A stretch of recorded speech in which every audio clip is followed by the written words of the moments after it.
Chris Matthews has some policy ideas and questions that he'd like to share with us about defeating ISIS. Let's listen. So this is sort of a wide open question, like every American watching who cares about this country.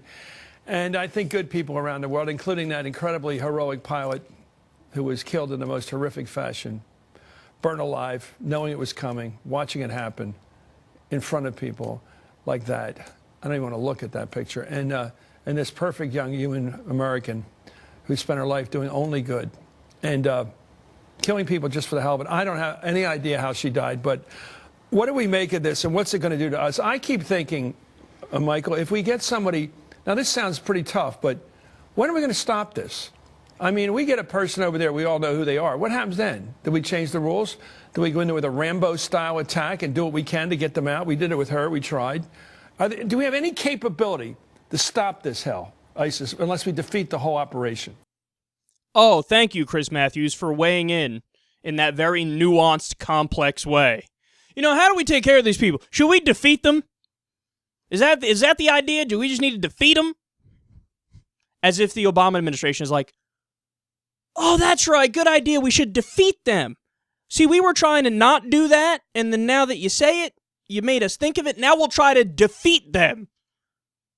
I mean, the level of discourse in the mainstream media is mind-numbingly stupid. I want to bang my head against a wall when I listen to it. Defeat them.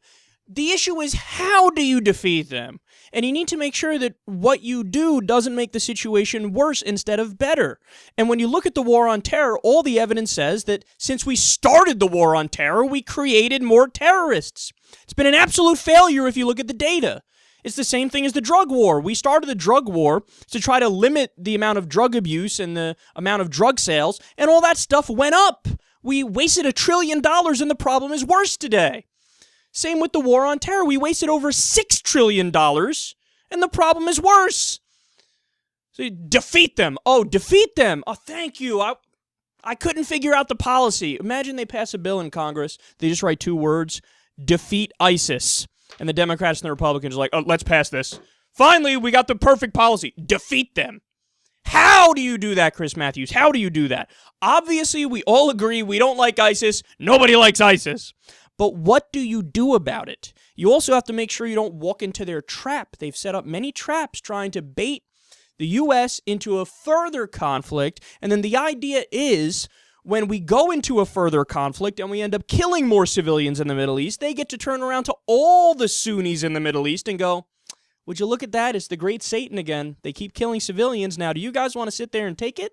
Or do you want to pick up arms and defend your country? And then what happens? You've really started a war with a unified front against America. So don't walk into their trap, man. And you heard him say it. Defeat them, and he said, should we go in there Rambo-style? Rambo-style. Again, these are the brilliant foreign policy minds and the analysis that they do. This is your mainstream press, America. You have people like Chris Matthews talking about Rambo-style. Let's go in there Rambo-style. So what does that mean? Just send one person, right? And have them kill like an entire army? Because that can happen in real life.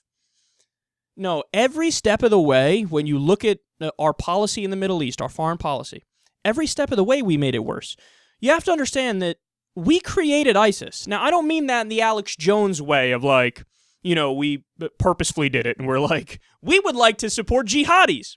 No, it stems more from incompetence. It stems more from George W. Bush going into Iraq in 2003, de-Ba'athifying the government. Once you de-Ba'athified the government, you riled up the Sunni population, and you got the Sunnis angry, and then they became oppressed by the Shiites. And then once you left behind all the weapons in there, when we pulled out of certain areas, and you have really, really angry Sunnis with a lot of weapons laying around, there's your ISIS. Really, really angry Sunnis, fundamentalist Sunnis with weapons laying around. So if we didn't go in and we didn't de-Ba'athify the government and we didn't leave weapons behind there, how could ISIS exist?